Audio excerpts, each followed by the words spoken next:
Hi everyone. So my name is Rémi Forte. I'm from Lyon, France. I'm really pleased to have spent this week here. The students worked incredibly during our New Kids on the Blockchain workshop. So come to room 14 at 5 p.m. To see what they have been doing. Before I begin, I would like to thank the Academy, ALUO, for inviting me. Everyone has been very kind and welcoming. A special mention goes to Domaine Phrase, who had the idea for this week and made it possible. Thank you so much for everything. During my presentation, I will share archives and documents of my projects. You will see thousands of images flashing by. I warn you, it's going to be pretty intense. I will focus on my creative process to explain what goes on behind the scenes. I hope to give you an overview of my work. Let's get started. Back in 2016, I was studying graphic design at the School of Fine Arts in Lyon. That's when I started diving into poetry. I remember waking up one morning, feeling this urge to create my own book. I wanted to wear both hats, be the writer and the designer. I started mixing poetry and typography in my projects. It all came together in this book named Personal Development. Graphic design and typography offered me many new possibilities for exploring poetry.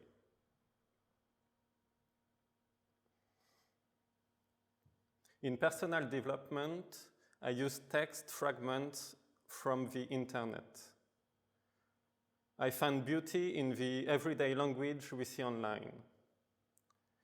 I used snippets extracted from blogs, social media comments, targeted advertising, and many other things. I choose personal development as the central subject. It's an emblem of our times, with life coaches urging us to focus on personal growth and maximum efficiency. With a subtle touch of irony, the book was my vision of contemporary poetry. This book is at the intersection of poetry and design. Every single detail got my attention, from the layout to the printing and even the binding. And the most rewarding part was designing the typeface. It was my first time doing that.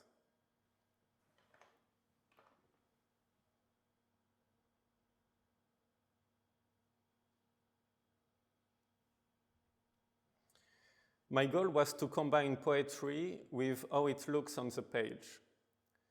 I wanted this book to be a total package, where creativity is expressed in both the words and how they are laid out. This whole mix of poetry, graphic design, and typography has become central to my artistic approach.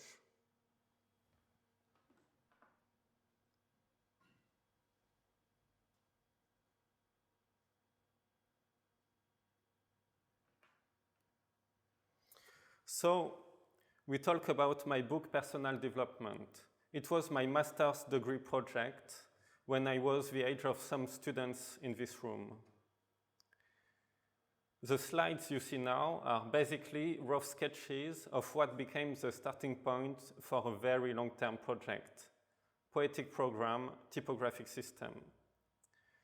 This work marks a shift in focus. With personal development, I took a completely subjective approach when creating the book. I just let my emotions take the lead in both writing and design. But when I was working on it, I often felt the urge to explore a more rational and systematic approach, something more in tune with the cold imagery of digital technologies. and I knew this was the direction my work would take now. In 2017, after graduating from the School of Fine Arts in Lyon and being accepted at the National Institute for Typographic Research, I shift my focus to this new rational approach. I started laying down rules and writing protocols, crafting graphic systems, systemizing my poetic and typographic work. I developed since Poetic Program Typographic System as a research creation PhD.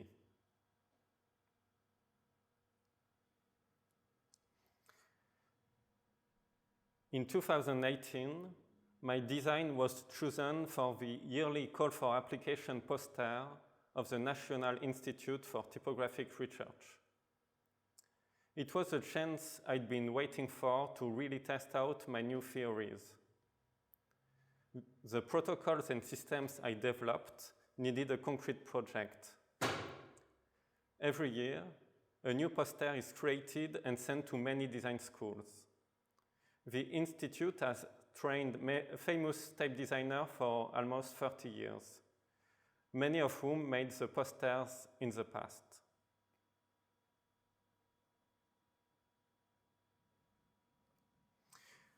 It was an honor for me to undertake this project. The poster was designed by using meticulous rules. It involved collecting and weaving together fragments of online text. The protocol was applied to French text on the front and English text on the back, resulting in two distinct designs from the same basic system.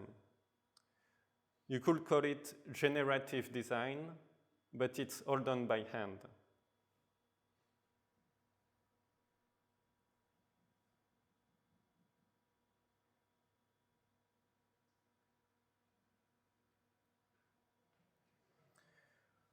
Working on this poster turned out to be a challenging and exciting experience. I mean, it really pushed me to step out of my comfort zone, explore new horizons, and take some pretty bold actions that I never considered before. It was unique in its approach, with its minimalist design, using a single font in one small size, a single color, and this continuous text flow printed on both sides. I know some folks might say it's not the usual way to design a poster, but for what I was going for, it was the ideal context for this type of experiment. It was the first time I followed my passion without limitations.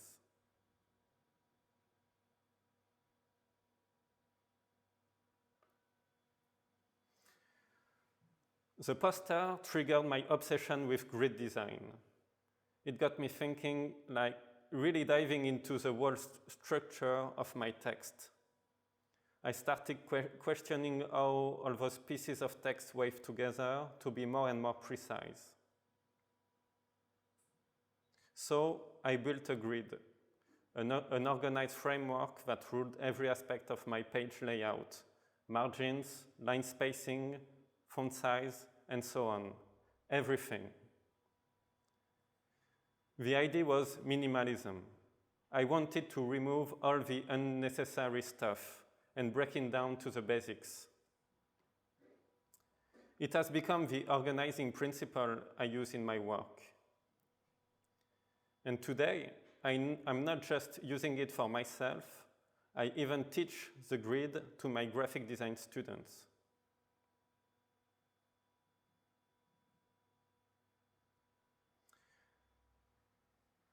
I've been really into exploring the grid system, and it has influenced how I approach type design.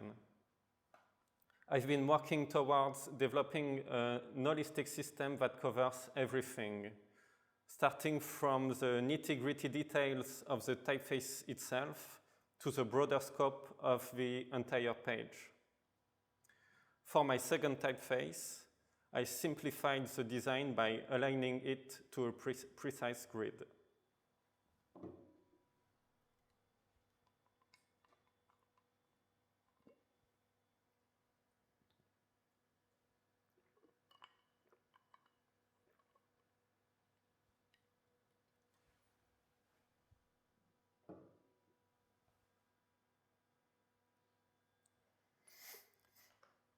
Just a quick aside, I wanted to show you this. My work shifts frequently between poetry, graphic design, and type design, with many different ideas and projects. At some point, I felt the need to document my daily progress. To do this, I started writing notes by hand, which helped me to slow down, think, settle down, and take a break from the screen. It helped me map out my path and get a greater perspective. And of course, I even designed layouts and grids for the document I use in my notes.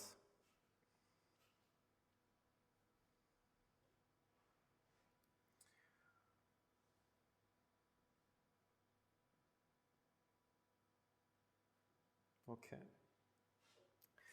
At that time, I was developing the protocols and system in my work, making things more and more rigorous. But I wasn't using any programming or coding at that point. Then, in the fall of 2018, I participated in an algorithmic literature workshop in Belgium. I met some cool folks who were just as into generating text as I was. So, at this workshop, I got introduced to Python programming, and it was like a revelation, total game changer. It marked a radical turning point in my work. Python started seeping into everything, my poetic creations, graphic design, and even typeface design.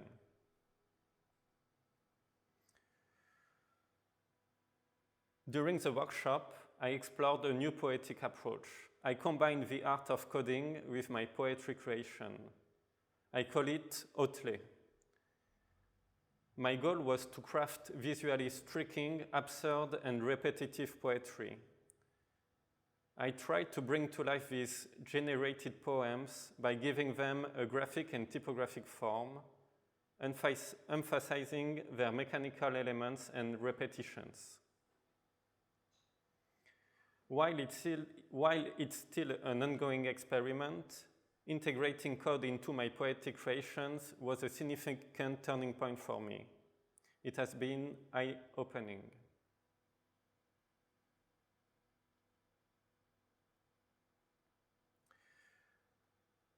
When I develop a writing protocol, graphic systems, or Python script, I like to test it out by applying it to different projects. This way, it evolves through various contexts, and I can explore it from different angles. A concrete example is a script from the odvil project. It has been extended and adapted to several other unfinished experiments. One of these was a series of poems based on the work of the Dadaist artist Francis Picabia.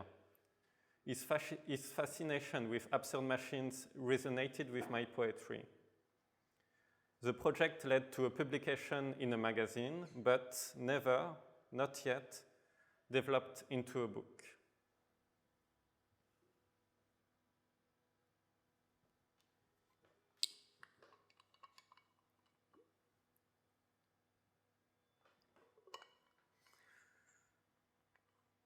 During a period of about 2 years, I continued to search for a more radical approach. This never-ending journey produced no finished work, and in the end, tired me out. In a return to subjectivity, I published this book called Ecstasy. It combined code-generated fragments and with handwritten elements, which lend coherence to the book.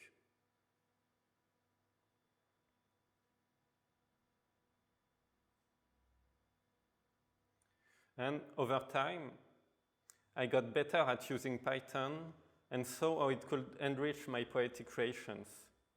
In the past, I used traditional cut and paste techniques to gather web text snippets for my projects. Python introduced new opportunities, particularly in automating the retrieval of online text. In 2020, I started a new project dedicated to crosswords. I created an original poetry collection by taking a decade's worth of crossword clues from the Guardian newspaper website.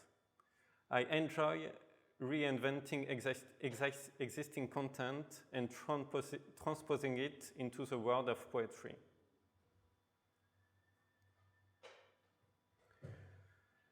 To take this a step further, programming has led me to the creation of bots. Just a couple of months back, I developed a bot specializing in scanning the web. It collects weather-related text fragments from multiple news sources. Each day, it compiles a multitude of items on what might be like a mundane topic. It's unsettling to witness how such an ordinary subject can morph into a chilling reminder of the climate crisis. It gives me an opportunity to use the technology's capabilities to inject a more incisive perspective into my poetry.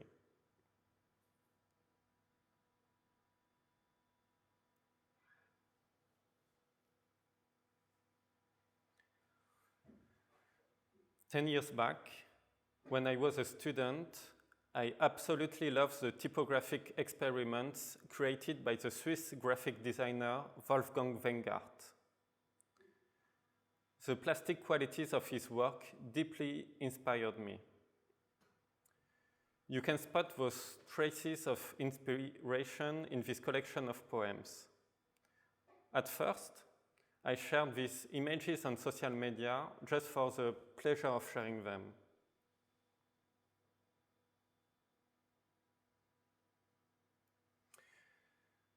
But it was a pleasant surprise when the Portuguese publisher Pay-Per-View contacted me to publish those poems in a booklet called Airplane Crash.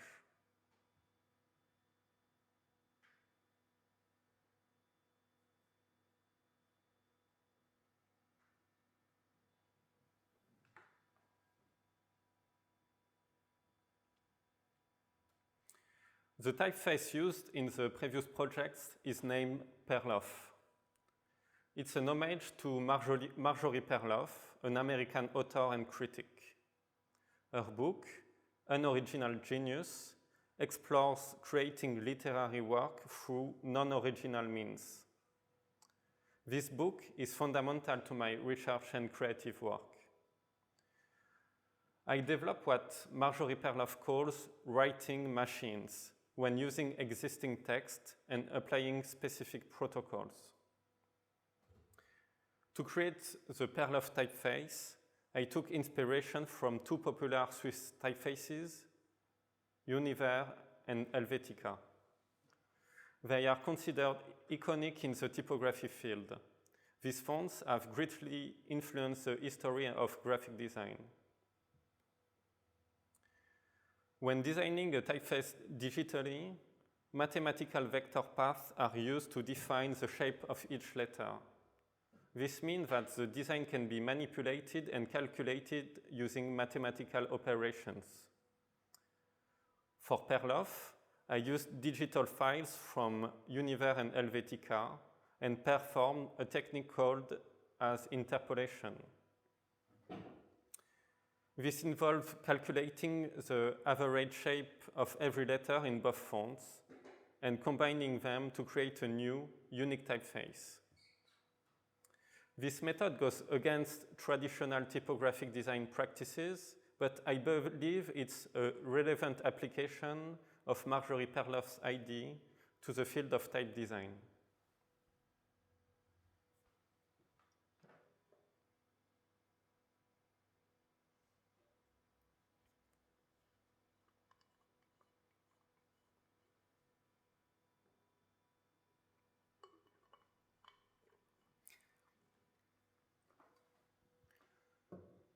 I also work on combining concrete poetry with programming. I'm rediscovering this 1950s artistic movement, which focuses on visually presenting text like we see here. Letters are repeated to construct a textual motif. I particularly enjoy the raw, minimalist simplicity of this text file with its default monospace typeface, where the letters are repeated until they fill the window. I find the visual rhythm created by this repetition captivating. Here, my aim is not to create words that convey meaning, but to use letters as building blocks to create a visual experience.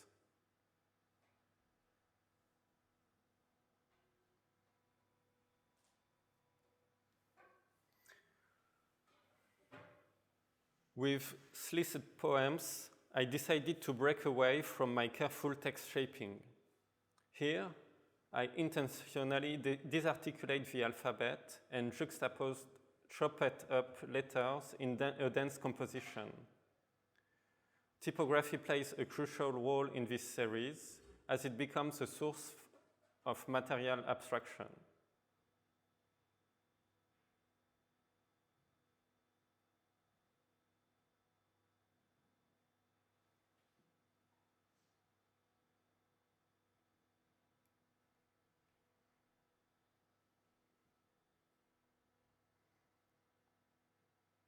In 2021, I began using a device called a pen plotter. A pen plotter is a kind of printer that draws images using a pen. Unlike traditional printers that use inkjets or toners, pen plotters work by physically moving a pen across a paper surface to create drawings. A computer controls the pen's movement by sending precise instructions based on XY coordinates. Since then, I have been actively experimenting with this tool to create concrete poems and abstract drawings.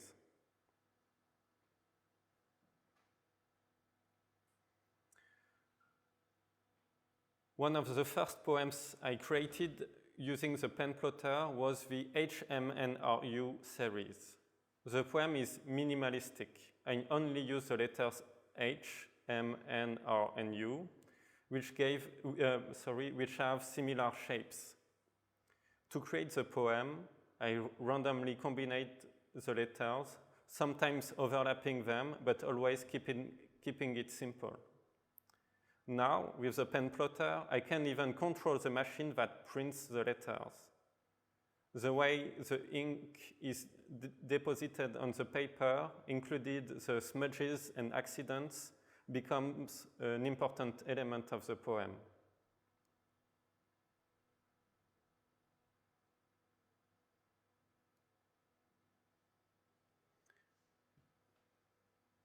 In March of 2023, I was invited to an artist residency for a week.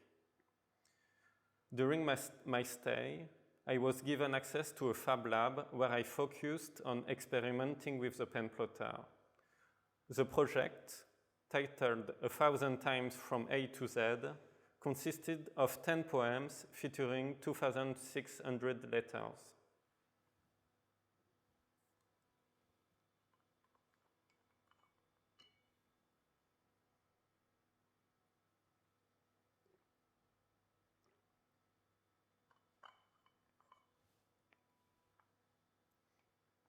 Each poem randomly unfolds the 26 letters of the alphabet 100 times on the page, a kind of typographical nebula.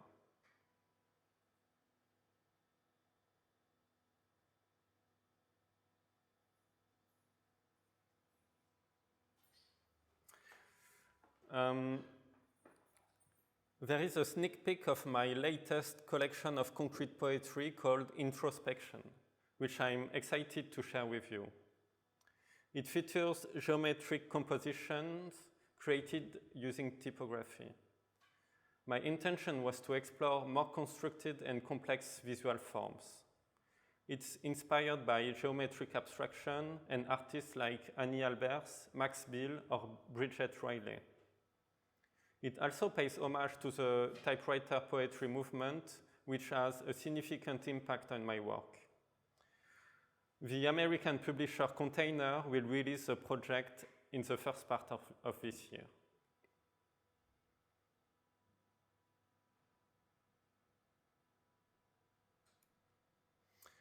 So far, I've shown you my poetry, but over time, my focus has also shifted from concrete poetry to abstraction.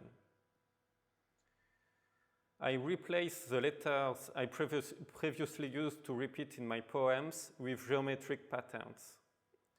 I realized these repetitive abstract compositions captured the essence of what I was looking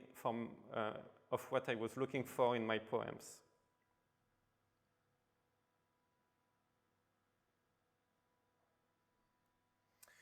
My goal was to create the optimal visual rhythm using these patterns. To achieve this, I work on determining the right parameters, which involve striking a balance between various factors, such as the number and size of the patterns and, most importantly, their repetition. Repetition gives the visual rhythm. It's the central theme of this work.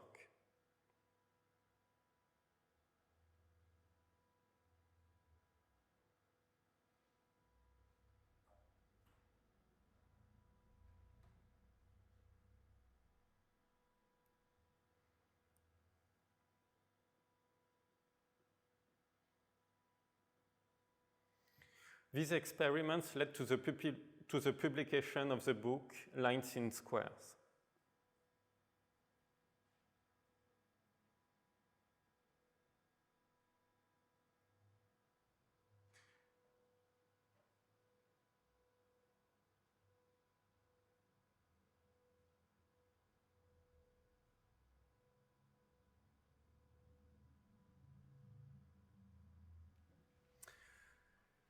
I also modified the Lines in Squares algorithm to draw them with the pen plotter, resulting in a series of drawings called repeated lines. I try to imagine my work in various media, such as digital images, pen plotter prints, and books. Adapting the work to different media is a crucial aspect of my new projects. This is also one of the uses of designing systems.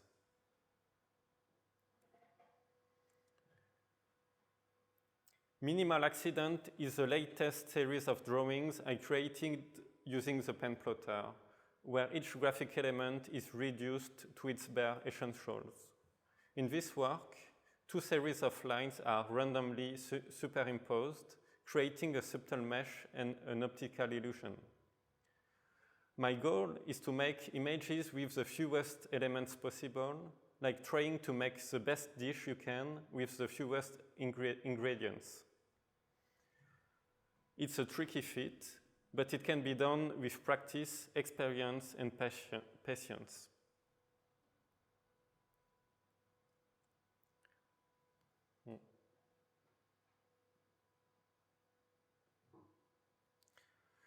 Every time I start a new project, I see it as an opportunity to explore a new approach to documenting my work. I want to improve by creating more photographs, videos, and documents to share my creative process with others. For instance, I made a sequence of images that illustrated the creation of Minimal Accident using the pen plotter. In the past, my experiments were created purely for enjoyment, with little thoughts about sharing the process with an audience. But now, I see integrating the viewer into my process as an essential element of my work.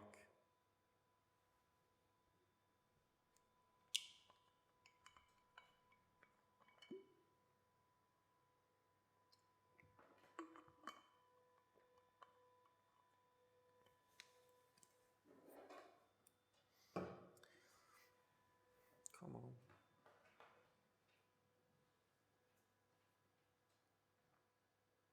My creative coding process follows a modular approach. I design small reusable code modules with specific function similar to Lego bricks.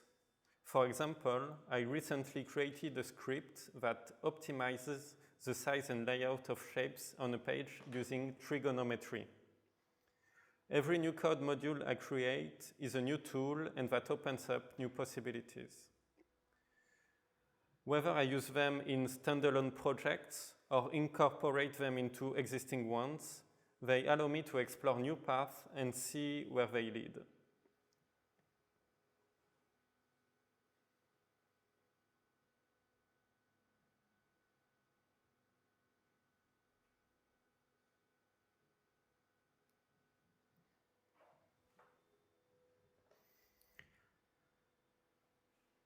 Krata is my new typeface. It's a mix of my love for fonts and coding. I created a Python script to generate a complete alphabet that sticks to various rules. I basically pieced together each letter using horizontal or vertical strokes on a grid. The font is variable. Its weight axis allows you to adjust the thickness of the strokes, ranging from the finest to the blackest. The typeface is in its final stages. It's expected to be published by the 205 TF Foundry in a few months.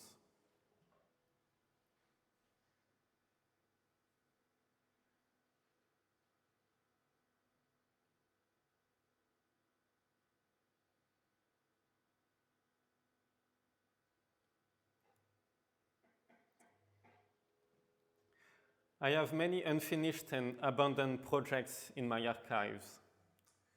I recently found on an old hard drive a series of abstract designs. I recently found on an old hard drive a series of abstract designs I had created as a graphic design student in Paris in 2011. It was fun and took me back in time. So I shared a few snapshots on social media.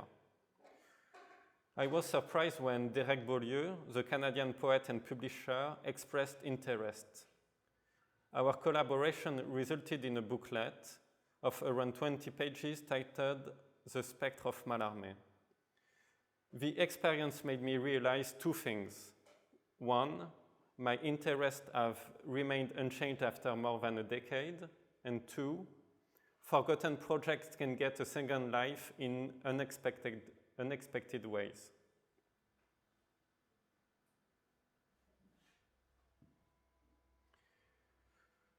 I made those shapes in the Spectre of Mallarmé by sliding a piece of paper across a scanner. Now, I'm giving the same concept a spin, diving into a new approach using creative code. One example is movement, which take up the idea of diffuse forms evolving in the space of the page.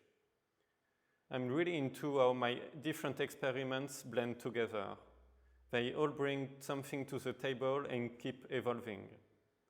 In fact, my focus is not on developing and finalizing specific projects. I'm more about building an overall artistic approach where each little project adds to the big picture.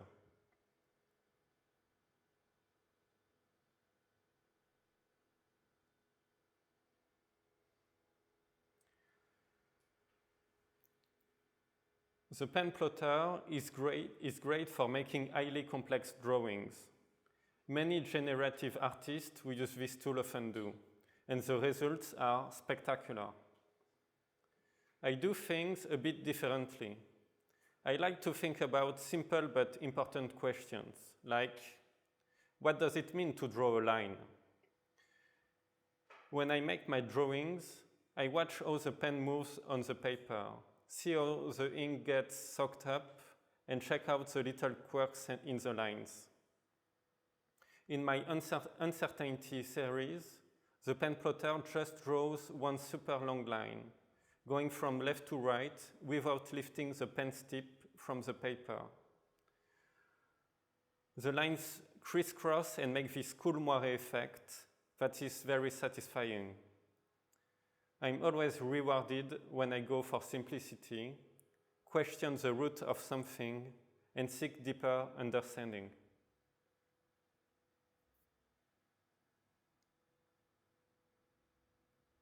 Okay.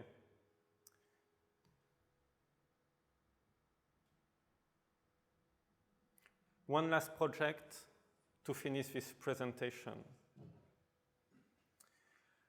Lately, I've been exploring new artistic styles outside of my usual preferences.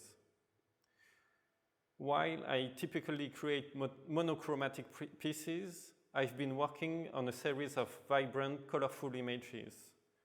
The idea is to play around with color and the rough texture you get with low-resolution digital images. What grabs me in the combination of screen materiality and a rough gradation of bright color. For me, the rasters have a hypnotic rhythm, and the harmonious repetitions are captivating. It's something I aim to highlight in my upcoming work.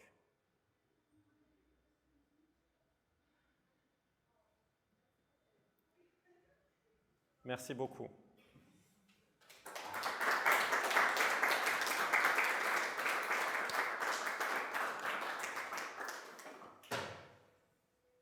Do you have some questions?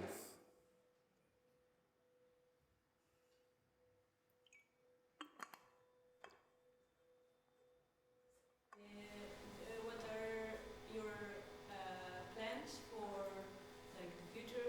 Is there some projects you want to work on? So I'm working on my PhD. So yeah, for the moment, I try to focus on writing the thesis, you know. So it's a big thing. So until it's not done, it's the only thing I have in mind, you know.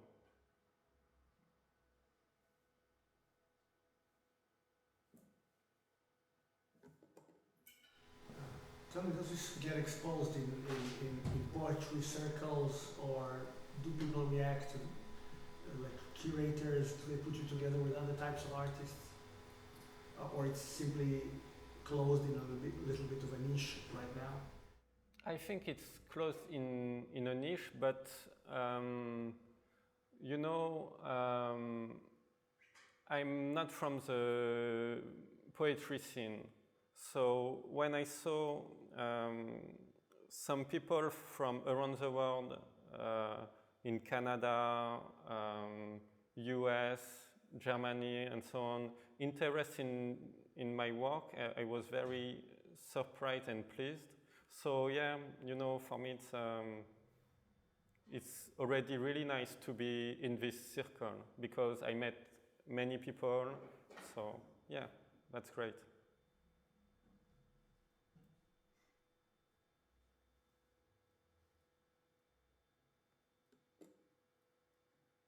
Anyone else? Is that anything? Okay. I may be curious, you didn't talk about the Type Foundry that you were part of. Yeah. How long have you been part of, and what is your role there?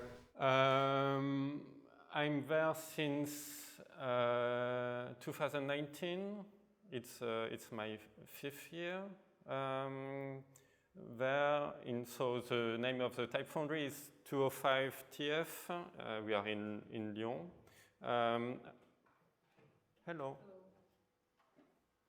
I'm the foundry manager. That means I manage everything going in the foundry, like the type designers, the relation with the clients, and yeah, that's one aspect of my work.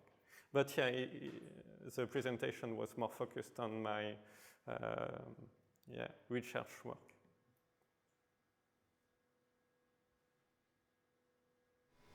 Any good advice for students, maybe how to time manage, because you are split between different kind of operations. I mean, business and running a type foundry is quite different from being an artist and exploring things in different ways. Yeah.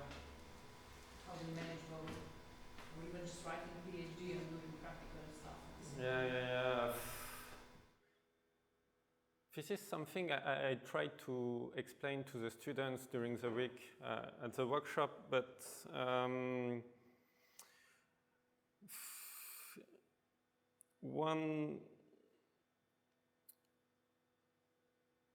what is very important maybe it's to never give up if there is some difficulties, you know. If it's tough, you don't have to stop, just keep diving into your project, into your ideas.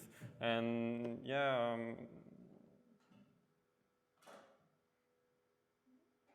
I think, yeah, to be organized, of course, to separate everything, but yeah, I think maybe the most important is don't give up.